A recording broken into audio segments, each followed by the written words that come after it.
Let's go overseas now, where we continue to follow the war that's been happening in Ukraine. It's been some time now, and President Trump says he's prepared to impose new sanctions on Russia, but with some conditions. Yeah, the president says that other NATO countries must stop buying Russian oil and increase pressure to end the war. And this comes as Russia escalates attacks on Ukraine and the deployment of Russian drones on the territory of our NATO allies. ABC's Mary Bruce is at the White House with more.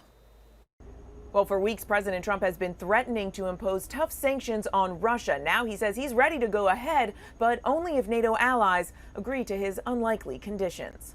This morning, as Russia steps up its aggression, President Trump is raising new conditions for tough sanctions on Moscow. But Europe is buying oil from Russia. I don't want them to buy oil. And the sanctions that they're putting on are not tough enough. And I'm willing to do sanctions, but they're going to have to toughen up their sanctions commensurate with what I'm doing.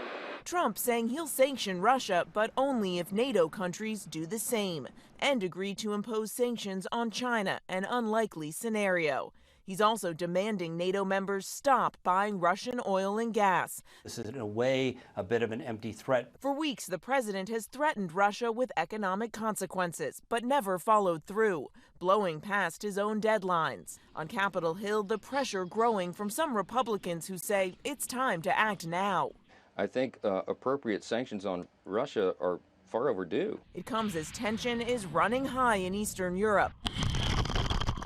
Russia and Belarus holding joint military exercises, as Romania Saturday scrambled fighter jets after Russian drones violated their airspace, the second incursion over a NATO country in less than a week. Just days earlier, Poland forced to shoot down more than a dozen Russian drones that crossed into the country's airspace. Trump has downplayed Russia's drone incursion. Could have been a mistake.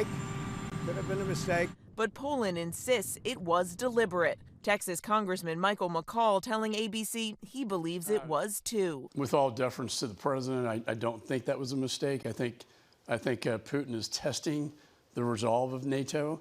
It's been 1 month since Trump rolled out the red carpet for Vladimir Putin in Alaska, promising he would face severe sanctions if he didn't agree to a ceasefire.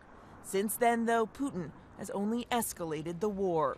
And Russia, of course, also continues to slow walk peace talks, despite President Trump announcing just weeks ago that arrangements were beginning to be made for Putin to finally sit down with Ukrainian President Zelensky. President Trump conceding this is proving to be more difficult than he initially thought it would be.